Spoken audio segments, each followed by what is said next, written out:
rapture is one of the 7 factors of enlightenment in Buddhism. And in this video, I'm going to trench coat out of an alleyway from the shadows and tell you what the 4 functions of rapture are. This is according to my experience, and I'm not going to really be citing the Pali Canon or the Pali Canon of Buddhism, the big books like this. This is the numerical discourses of the Buddha. It's freaking massive. It's like 2 Bibles. I'm not going to be citing that to explain what the functions of rapture are, because what would be the point of that? So, suffice to say, rapture is one of the 7 factors of enlightenment in Buddhism. Now, to begin, we can say the word rapture is also found in the Christian philosophy. It is what precedes the second coming of Jesus Christ. They call it the rapture, right? Well, it's not a coincidence that the word exists in both schools, both philosophies, the Christian philosophy and the Buddhist philosophy. And it's not a coincidence that rapture is one of the 7 factors of enlightenment, and rapture precedes the return of Jesus Christ. That's not a coincidence. So, let me explain what the 4 functions of rapture are to explain why there is that correspondence.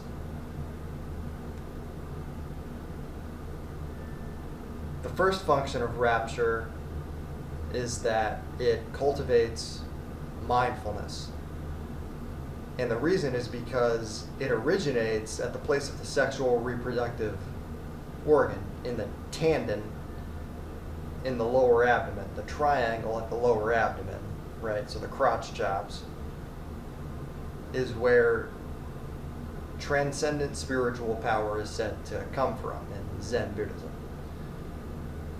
Now, rapture originates there, and it causes uncomfortable feelings as it builds up, and in order to eliminate these feelings of discomfort, mindfulness must be applied in order to stop the discomfort from happening in the moment when it arises.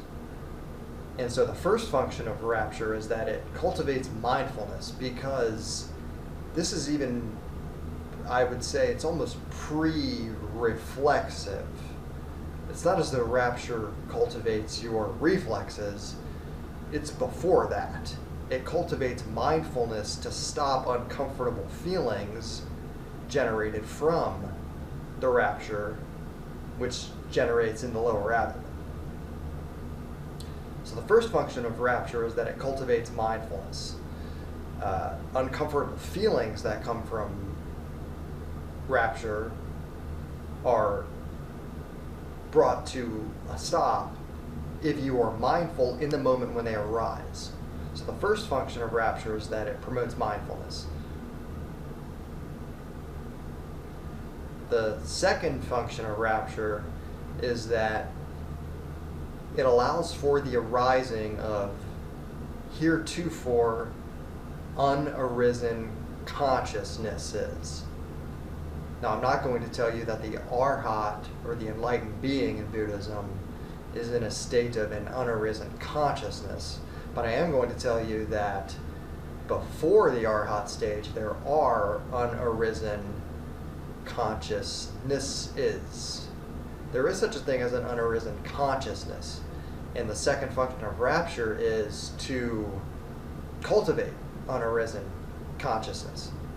Because rapture, as well as volition, and we'll get to that in a second, and consciousness, they are all playing on the same team.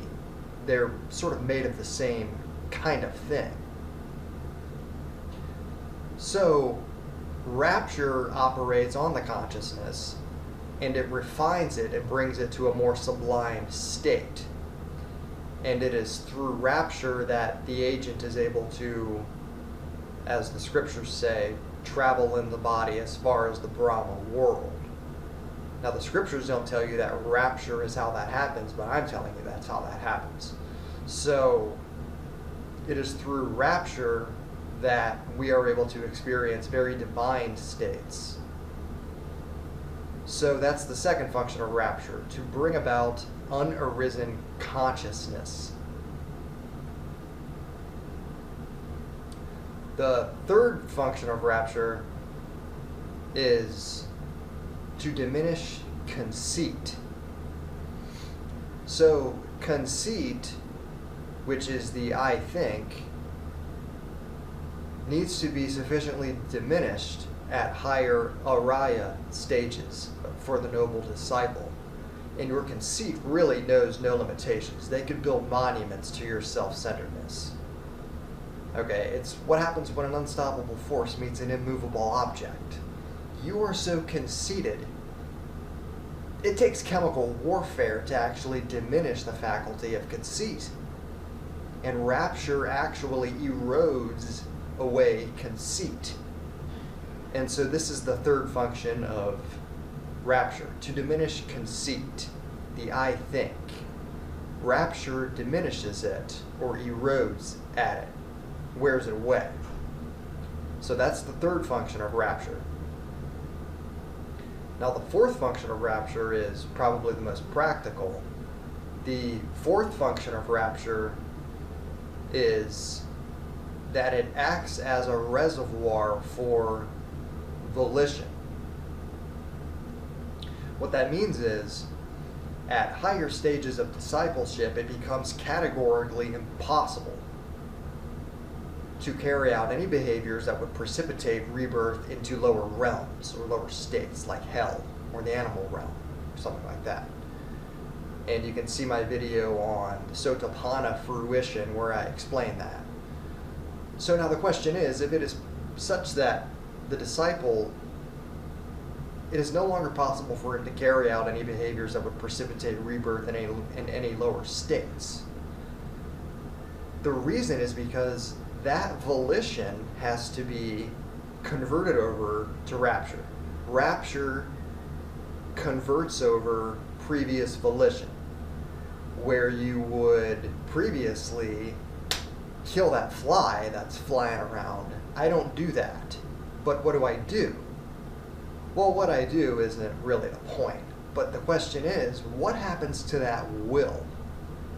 When you become categorically incapable of carrying out any actions that would precipitate rebirth into a lower state, what happens to that will? And the answer is that rapture operates as a reservoir for that freed up volition, which would previously enable you to do this or that. It conforms to rapture, and then rapture uses it to bring about the other effects that I mentioned, like for instance the refining the consciousness and such. So those are the four functions of rapture. There's actually more functions than that. I would go so far as to say that God in Buddhism really is rapture, because rapture gets into the inmost places of our minds and allows us as well to have therapeutic insights when we wrestle with rapture and try to distribute it throughout the body, when we try to control it, when we try to contain it, when we try to distribute it. We find ourselves having a lot of therapeutic insights into the nature of our minds and our experiences as human beings. So those are basically the four functions of rapture, but there are more than that. Connected to refining the consciousness, rapture begins in, like I said, the lower abdomen. That's where it begins.